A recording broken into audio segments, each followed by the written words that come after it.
안녕하세요. 2024년 11월 10일자 스톡 차트 애널리시스를 시작하겠습니다.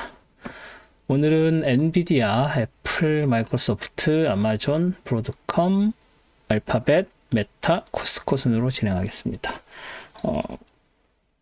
엔비디아가 맨 앞으로 오고 애플이 두 번째로 밀렸죠.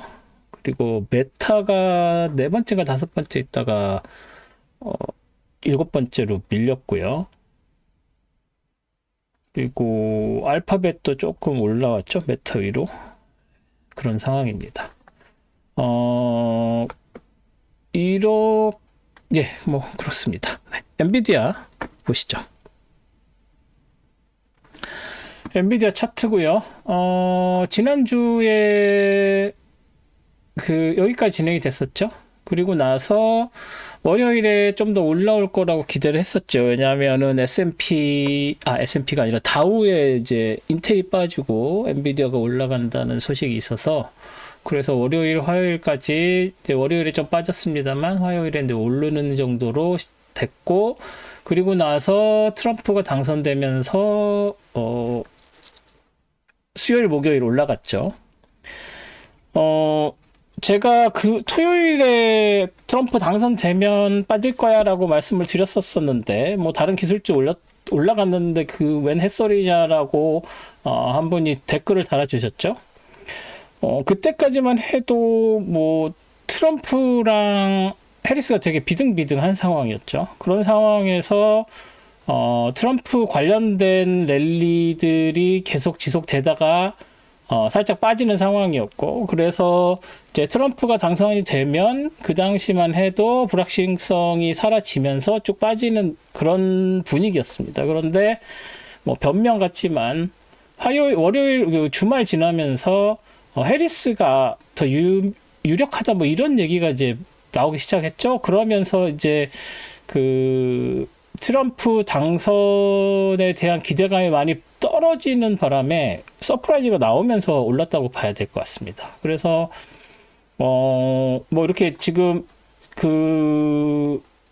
신고점을 달성을 했지만 보시다시피 랠리 자체가 그렇게 사이즈가 큰 건 아닙니다. 엔비디아는 그나마 좀 더 사이즈가 이렇게 큰데 그래서 오르기는 올랐는데 이게 만족스럽게 쭉쭉 시장에서 사람들이 언론에서 막 호들갑을 떠는 것처럼 막 랠리를 친 건 아니라고 보아야 한다고 생각합니다, 저는. 그래서 여기 144.42에서 수요일까지만 해도 걸쳐 있고요. 목요일 올라간 것만큼 금요일 조금 치고 올라가다가 음봉 같으면서 빠지는 상황이죠. 그래서 여기서 이렇게 월요일, 화요일은 빼고 이렇게 수,목,금 이렇게 돼서 이 정도로 오른 거기 때문에 큰 의미는 두지 않습니다, 저는. 그래서 조만간 빠져 내려올 가능성이 좀 더 있고, 특히나 금요일에 기준금리가 한 클릭 내려왔죠. 그래서 기준금리가 한 클릭 내려왔으면은 사실은 시장에서는 굉장히 환호하면서 쭉쭉 치고 올라가야 되는 상황이라고 생각을 합니다. 그런데 이제 그런 상황이 아니고 기준금리 인하를 뭐 살짝 홀딩할 것처럼 나왔다라고 다들 알려졌는데 그것 또한 저는 살짝 다르게 보고 있습니다. 뭐 제가 텔레그램 채널에다가 말씀을 드린 게 있죠. 텔레그램 채널 여기 보시면 여기 이렇게 보시면 여기에다 말씀드린 것처럼 2% 인플레이션을 향해서 인플레이션 잘 가고 있고 여전히 금리 정책은 제한적이고 리스트릭티브 하다고 얘기했죠. 그리고 모니터링 계속 데이터 모니터링 하고 있어서 가이던스를 줄 수 없다. 이 정도 얘기를 했습니다. 그래서 4%까지는 한 클릭씩 가면 지금 4.5니까 두 번 더 하면 4죠. 그래서 12월에 한 번 그리고 그 다음 1월이었나요? 한번 다시 볼까요? 내년 그 스케줄이 어떻게 되는지 다시 한번 확인을 하면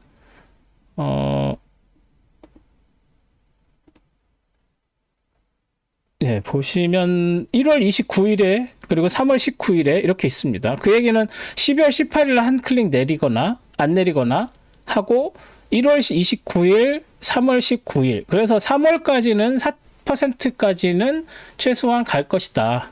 그리고 뭐 더 빠져 내려갈 수도 있죠. 그러고 나서 이제 3.75, 3.5까지 가는 데는 한 6월, 7월까지 뜸을 들이지 않을까. 뭐 7월까지는 아니더라도 6월 18일 정도까지 뜸을 들이고 3월 그때 3.5까지 내려가려면 네, 뭐 한 3월, 뭐 6월, 7월에 6월 18일, 7월 30일 이때쯤에 3.5까지 가든지 아니면 한 3.75로 9월까지 가고 그 이후에 3.5 정도, 3.25 정도까지 연말까지 가는 게 시나리오였습니다. 그래서 그런 정도로 한 클릭씩 한 클릭씩 내리되 갑자기 두 클릭씩 내리거나 막 하지는 않을 것 같고 제가 뭐 뇌피셜이라고 얘기를 하면서 트럼프 당선된 이후에 올린 글이 있죠.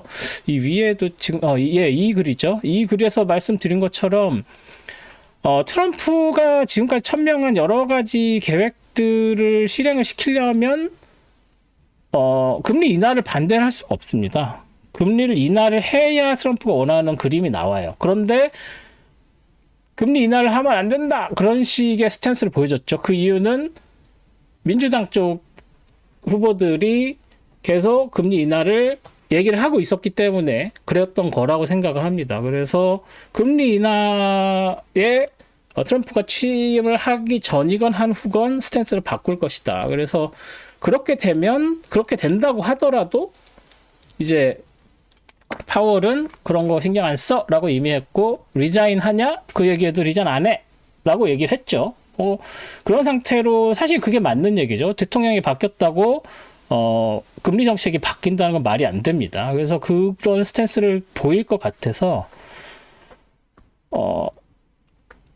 떨어질 확률이 더 아직도 계속 남아 있다라고 봅니다. 저는 그래서 일단 지금 당장은 조금 랠리를 하겠지만 이제 더 이상 이렇게 치고 올라갈 어떤 여력은 없다고 보는 거죠. 뭐 테슬라는 시츄에이션이 다르죠. 뭐 거기에 거기야 뭐 테슬람들이 일단 머스크가 뭐 트럼프랑 너무 가깝고 그 관련해가지고 뭔가 테슬라가 큰 이익을 얻을 거라고 기대를 하고 있어서 뭐 그런 것 같은데 뭐 제가 테슬람이 아니기 때문에 어떤 생각을 갖고 있는지는 잘 모르고요.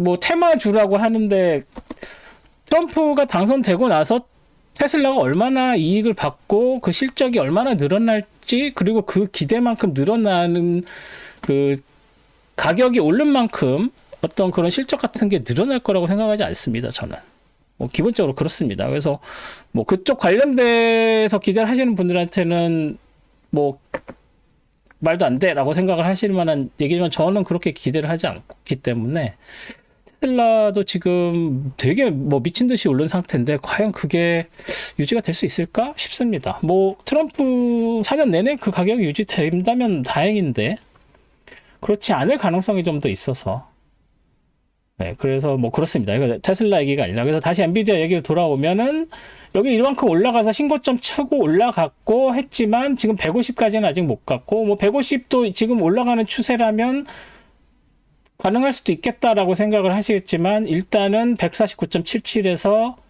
다시 빠져서 내려온 상태고 더 올라가는 것보다는 일단 144.42까지는 좀 빠져서 내려왔다가 여기서 다음 무브를 보지 않을까라는 생각을 해봅니다. 그래서 엔비디아는 그 정도로 말씀을 드리겠습니다.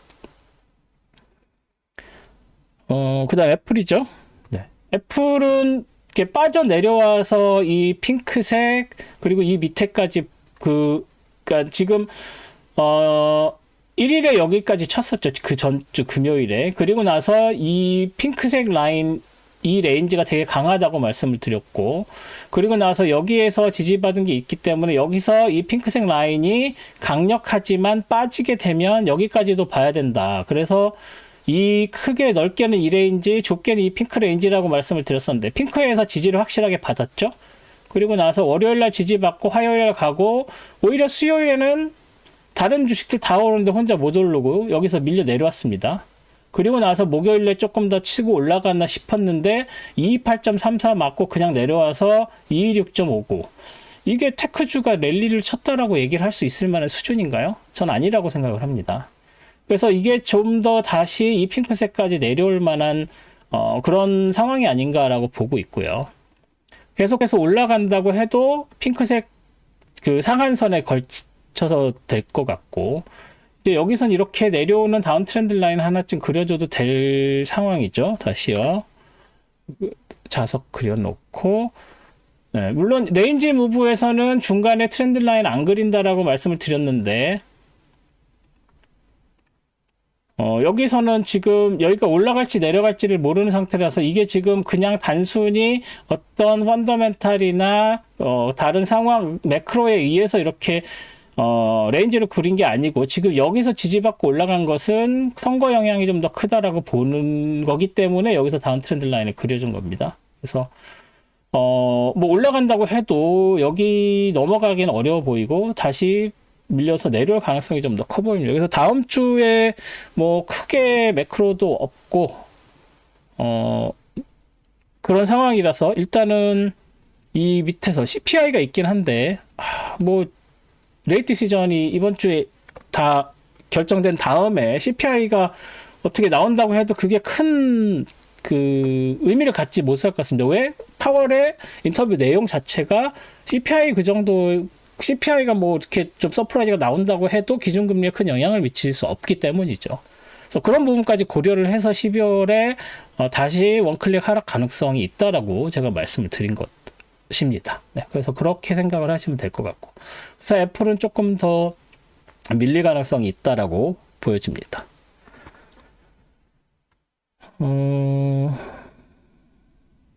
지금 뭐 패드와치에서도 64.6이 한 클릭 내리는 게 64.6이고 동결이 35.4인데 저는 오히려 한 클릭 더 내리고 그 다음에 추이를 볼 것 같은 생각을 하고 있습니다.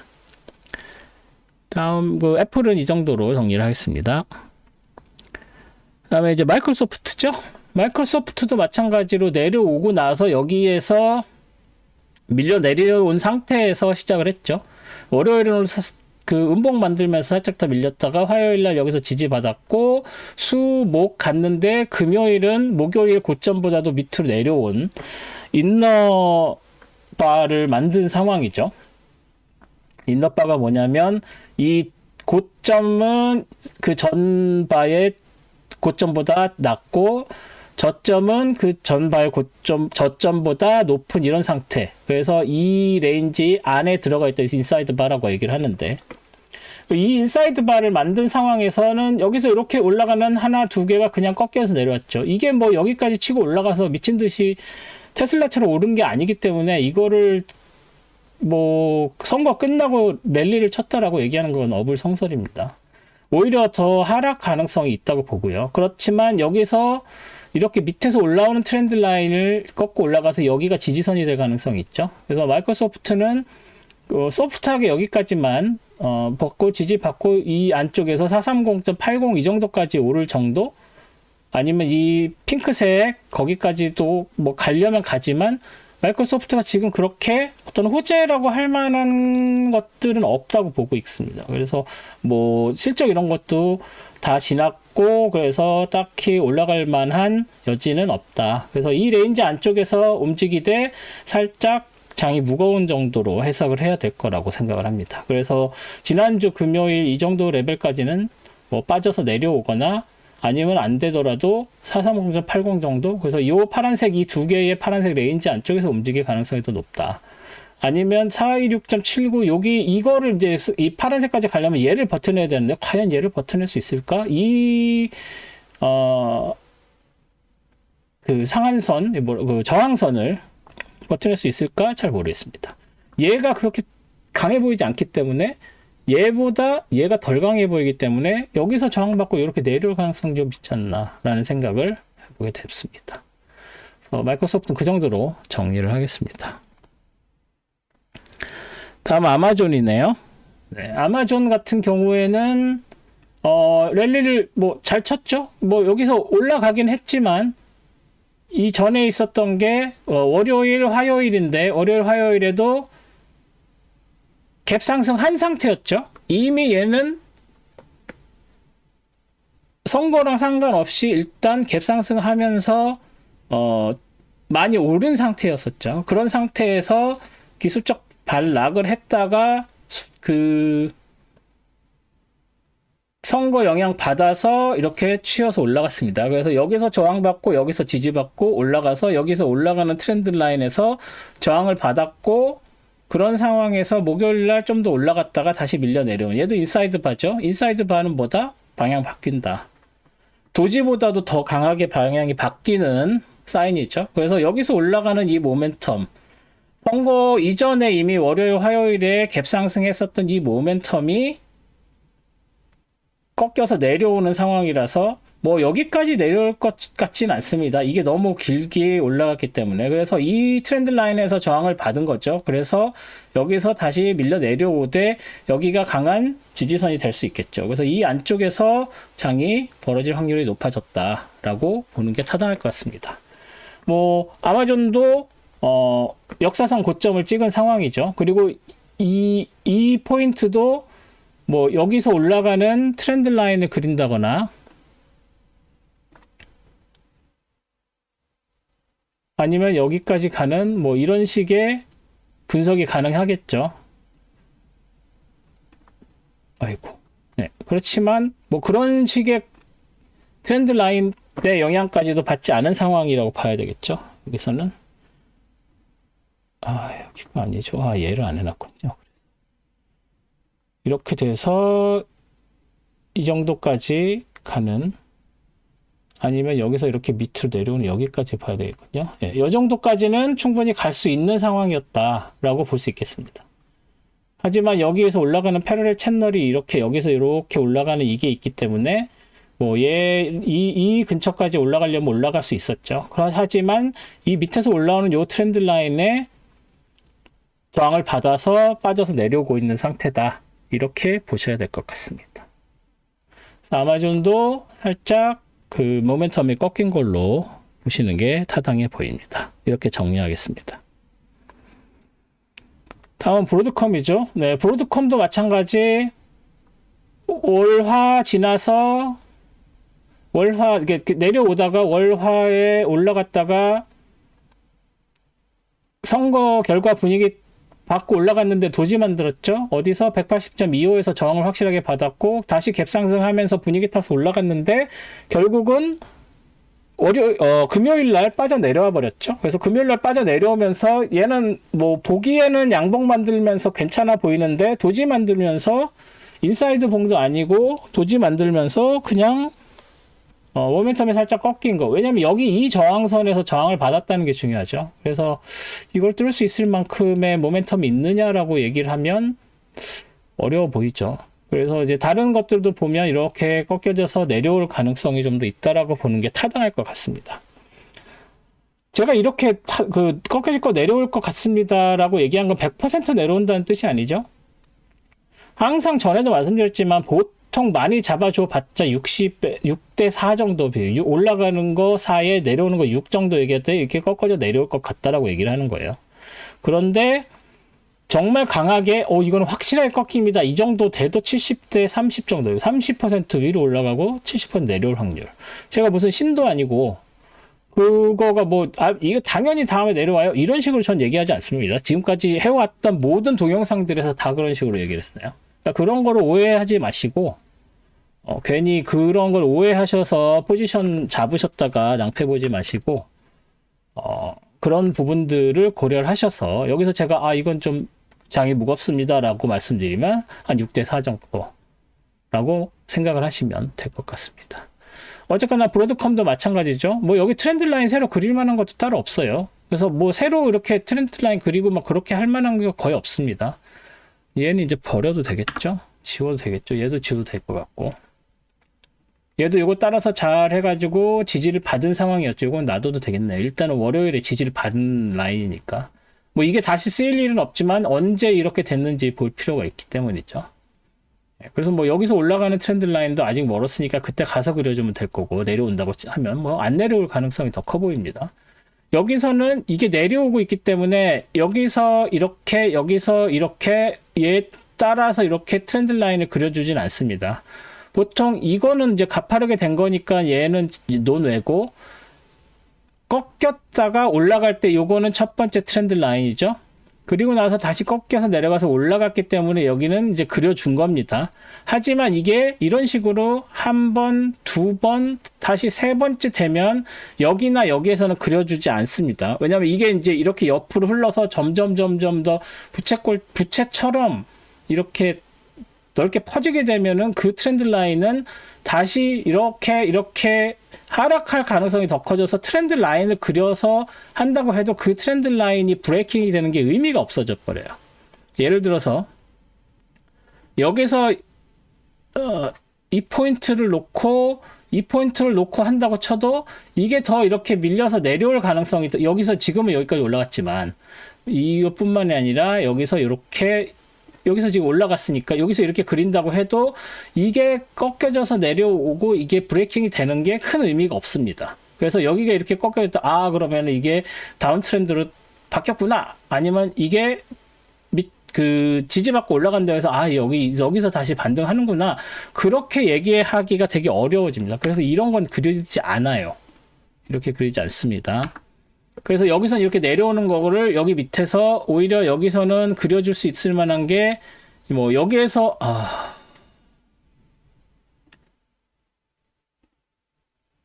이 정도 되는 거에서 이게 나중에 내려올 때 여기까지 이 지지선 다음 이 지지선 뭐 이런 것까지 할 텐데 이거는 아직 그릴 필요가 없죠. 뭐 떨어지려고 고사지 내는 것도 아니고. 그래서 그런 게 필요가 없어서 그리지 않습니다. 그래서 얘도 다음 트렌드 라인 원래 그리지 않아도 되는데 된 거고, 여기는 이렇게 되는 트렌드 라인 여기까지는 의미가 있으니까 얘가 더 치고 올라갈 때 여기서 저항선으로 쓸 수 있으니까 일단 놔뒀는데, 이미 여기서 올라갈 때는 여기까지 가는 게 뭔가 있어 보이지만 이게 가려면 이 위에까지 저 위에까지 가야 되죠. 그래서 이런 트렌드 라인은 이제 굳이 그려줄 필요가 없습니다. 놔둘 필요가 없습니다. 얘도 마찬가지고. 이런 애들은 지워주는 거죠. 네. 필요하면 그때 가서 다시 그리면 됩니다. 그래서 얘도 지워주고. 그래서 뭐 이렇게 되게 없어 보이게 됐는데, 그리고 여기서 이런 경우에는 이런 트렌드 라인들도 의미가 있어요. 지금 여기 걸쳐 있는데, 근데 여기서는 지금 여기서 지지저항 받았다기보다는 이 전고점에서 지지저항을 받은 거기 때문에 이 정도로 이렇게 튀어나오게 되면 두 개나 걸쳐 있으면 이거는 굳이 그려줄 필요 없습니다. 그냥 이 레벨만 신경을 쓰면 된다고 생각을 합니다. 그래서 여기랑 여기 딱 걸친 수요일 것도 눈에 띄고요. 그래서 여기 185.16에서 일단은 저항을 받고 도지를 만든 상태니까 다음 주에 여기에서 시작이 된다 그러면 위로 치고 올라가서 이 전고점 그리고 그 새로 만들어진 신고점 요거를 깨고 올라가는 것보다는 이 두 라인에 저항을 받아서 다시 이 트렌드 라인까지는 내려오고 다음 움직임을 볼 확률이 좀 더 높아졌다라고 보는 게 타당할 것 같습니다. 다음은 알파벳이네요. 네, 알파벳은 기분 좋게 그 실적했을 때 갭 상승해서 올라갔다가 훅훅 빠져서 내려와서 지난주에 다시 원대 복귀하는 수준으로 내려왔고요. 그리고 나서 월요일에 더 확실하게 원대 복귀, 그리고 나서 간을 보는 상황에서 올라갔지만 전고점 못 뚫었죠. 그리고 나서 인사이드 바 만들면서 금요일에는 다시 요 핑크색 레인지 안쪽으로 이 레벨 안쪽으로 밑으로 내려왔습니다. 뭐 이렇게 올라갔다 내려가고 다시 갭 상승했는데 심지어 이 갭 상승은 펀더멘탈에 의한 것도 아니야. 그러면 어떻게 되겠어요? 여기서 빠져내려올 확률이 조금 더 있다고 봐야 되겠죠. 그러면 다른 주식들보다도 저는 알파벳이 빠져서 내려올 확률이 지금 이 174.71 정도까지는 있다고 보는 거죠. 물론 여기서 다시 치고 올라갈 가능성이 없는 건 아닙니다. 하지만 지금 이 분위기로 봤을 때는 다시 빠져내려올 확률이 좀 더 높아 보이고, 이 밑에서만 이렇게 보면 이렇게 올라갔다가 이렇게 했다 다시 올라가는 뭐 이런 식의 어떤 패턴을 보이는 거라고 생각할 수도 있는데, 패턴이라고 하면 이렇게 내려왔다가 올라갔어. 여기서 이렇게 되면서 다시 이렇게 올라가야 되는 거죠. 그 얘기는 최소한 여기서는 사이드 무브나 떨어지는 정도의 패턴이 나오는 게 자연스럽습니다. 그죠? 요렇게라면.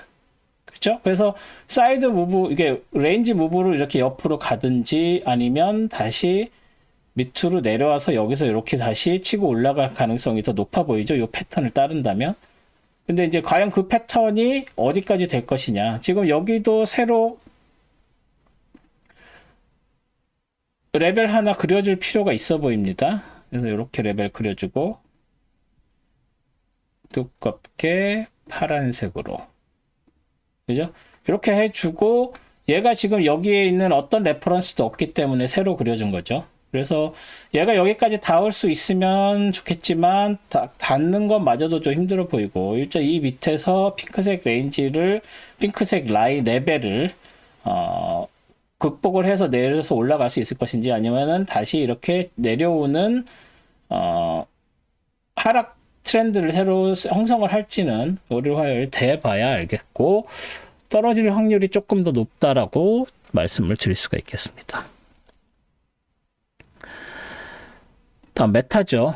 메타는 여기서 여기까지 올라갈 때는 정말 다른 주식들 다 떨어질 때 혼자서 열심히 올라갔었는데 10월 들어서부터 분위기가 바뀌었죠. 그래서 여기서부터 이렇게 레인지 무브 하고 있고요. 그 레인지는 우리는 몰랐지만 이 올라갈 때까지 몰랐지만 여기에 이렇게 빨갛게 되었었던 게 다 이유가 있었던 거죠. 그래서 이렇게 된 거라고 보면 되는데 월요일 날 여기까지 더 쳐져서 내려왔지만 화요일 날 극복했고 심지어 수요일에도 갭 하락으로 시작을 했죠. 다른 애들 다 날아가고 있을 때. 그럴 때 그렇지만 이제 장 중에 다시 회복을 했고 여기서 지지받고 올라가서 이 레벨까지 가나 싶었는데 여기서는 굉장히 심한 인사이드 바가 됐죠. 그래서 인사이드 바 만들고 도지 만들면서 여기도 모멘텀이 꺾였다고 보는 게 타당할 것 같습니다. 레인지 무브라서 여기서 이렇게는 다운 트렌드 라인 그려주지 않습니다. 그래서 일단은 이 밑으로 내려와서 581.43, 576.88이 지지선으로 과연 작용할 수 있을지를 보는 게 첫 번째고요. 이 위에까지 올라간다고 해도 뭐 어차피 602.95까지는 힘들 것 같고 여기 있는 601.20도 쉽지 않아 보입니다. 그래서 일단 올라가는 모멘텀은 좀 없다고 보는 게 맞을 것 같고요. 오히려 이쪽으로 밀려 내려와서 576이나 576.88이나 581.43에 닿을 확률이 조금 더 높다고 봐야 될 것 같습니다. 그 얘기는 이렇게 해도 그리고 그 얘기는 여기에 올라가더라도 여기서 저항을 받고 다시 내려올 확률이 커졌죠. 왜냐면 이렇게 지금 레인지 무브를 하고 있는 상황이기 때문에 그래서 이 레인지를 벗어날 수 있을 만큼의 모멘텀이 있다고 보지는 않습니다. 그리고 아까 다른 주식도 마찬가지지만 여기에 이 수목 올라간 게 펀더멘탈로 올라간 게 아니죠. 서프라이즈로 마켓 임팩트로 올라간 거기 때문에 그 부분을 고려를 하면 떨어질 확률이 좀 더 있다라고 이야기해야 될 것 같습니다. 메타는 이 정도로 정리하겠습니다. 코스트코는 마찬가지로 월, 화, 수, 목까지는 여기까지는 그게 큰 랠리를 했다고 볼 수가 없습니다. 선거 영향은 크게 받기는 받았지만 서프라이즈로 이 정도 움직인 게 수목 움직인 게 이 정도로 움직인 게 정상이다. 하지만 여기서 지금 15분 보시면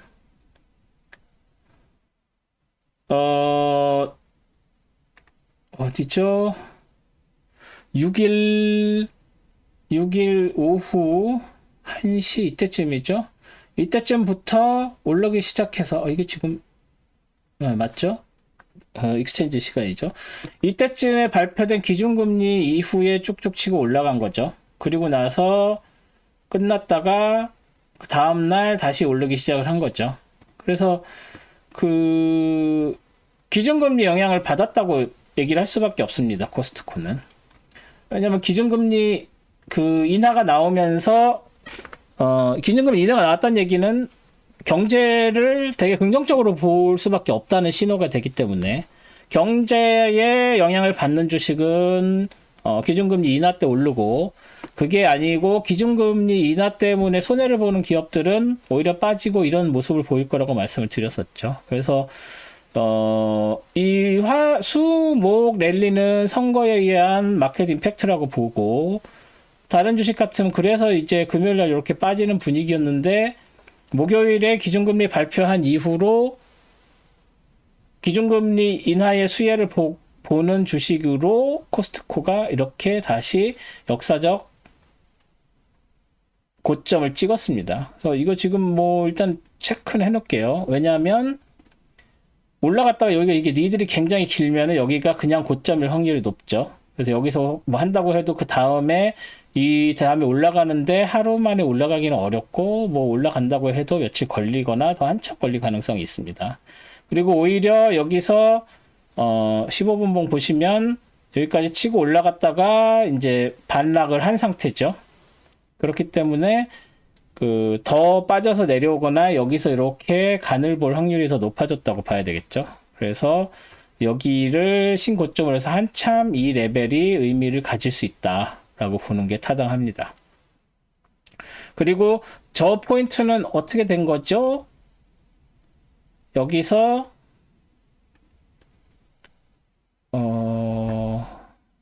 아이고 잘못됐네요. 다시 레이로 해서 여기서 요렇게 얘가 지금 더 높나요? 얘가 지금 910이고 둘 다 910 똑같군요. 그래서 그 오른쪽으로 해서 로우 하이 레퍼런스에서 딱 찍혔습니다. 이 뭐 로우 하이 레퍼런스 뭔지 다들 아시죠? 여기 이렇게 레퍼런스가 없는 레벨 레퍼런스가 없는 그 신고점을 만들 때 어디까지 갈 것인가를 예측을 할 때 제가 원래 트렌드 라인은 저점으로 이런 식으로 연결하는 게 트렌드 라인이라고 말씀드렸죠. 그리고 내려올 때는 고점을 연결하는 게 트렌드 라인인데, 그런데 지금 얘는 일단 지울게요. 뭐 이것도 의미가 있긴 하지만 일단 지울게요. 그런데 그런 레퍼런스가 없는 경우에는 어떻게 한다? 저점과 고점, 또 내려가는 장일 때는 고점과 저점을 연결한 선, 여기가 이렇게 걸쳐 있는 건 상관이 없습니다. 왜냐하면 트렌드 라인 아래에서 위로 할 때는 여기 안에 걸쳐 있지 않은, 그렇기 때문에 예를 들어서 여기에서 이런 거는 안 하죠.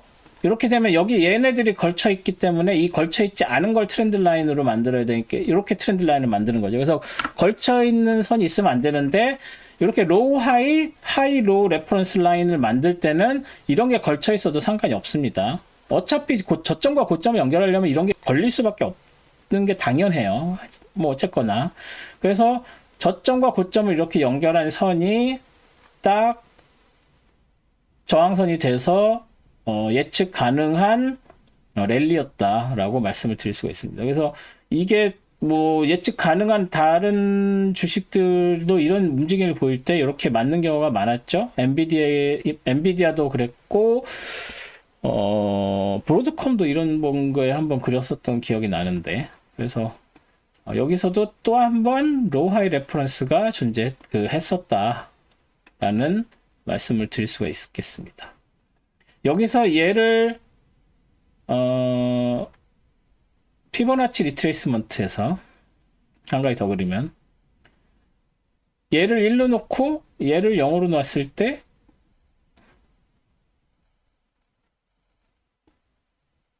이렇게 되죠.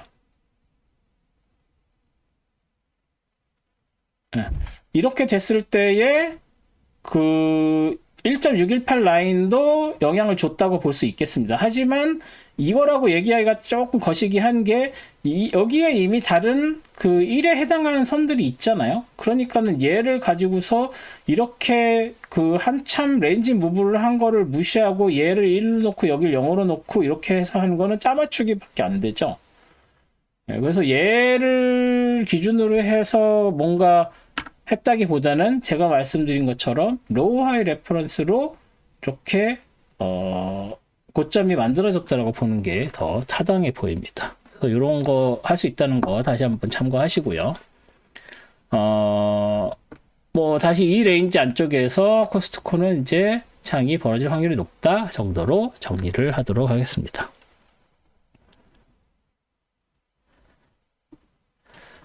네, 오늘 여기까지 하고요. 뭐 엔비디아가 드디어 QQQ에서 웨이트 순위로 애플을 이겼네요. 뭐 그렇기 때문에 다우에서도 인텔을 빼고 엔비디아를 집어넣은 거겠죠. 그래서 그런 것들 고려하면 뭐 당연한 수순인 것처럼 보이고요. 그래서 뭐 항상 말씀드렸지만 저는 QQQ의 웨이트 순으로 그게 아마 목요일 기준으로 발표가 돼서 금요일까지는 반영이 안 되겠지만 일단 목요일 기준 QQQ 웨이트로 어떤 걸 먼저 보는지를 정합니다. 그래서 그건 그거대로 기록의 의미가 있을 거라고 생각을 해서 그렇게 하고 있습니다. 그게 어떤 큰 의미가 있는 건 아니죠. 네, 그리고 다음 주에 CPI 있는 거 언제인지 정확하게 한번 볼까요? 다음 주 next week에 수요일이죠. 수요일에 CPI가 있습니다. 그래서 수요일 CPI 보면 아무래도 12월 달에 홀딩을 할지 아니면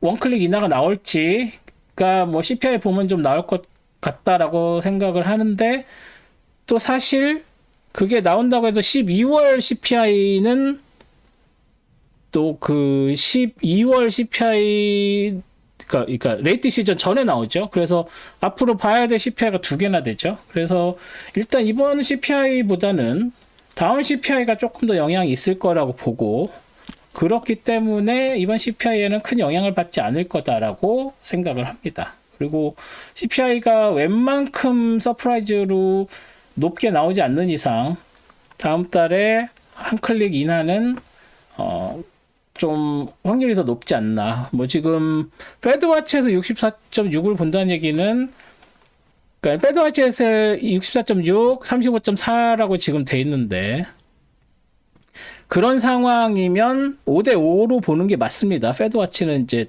그 자기들이 원하는 쪽이 좀 바이어스 돼 있기 때문에. 하지만 저 자체도 5대5보다는 6대4, 7대3 정도로 한 클릭 인하가 더 가능하다라고 보고 있습니다. 그래서 다음 주에도 매크로 체크하시면서 리스크 관리는 하시되 뭐 그렇게 큰 의미는 없을 것 같다 정도로 정리를 하겠습니다. 그러면 저는 다음 주에 선물 차트 분석으로 다시 찾아뵙도록 하겠습니다. 한 주 동안 건강하시고 다음 주에 뵙겠습니다. 고맙습니다.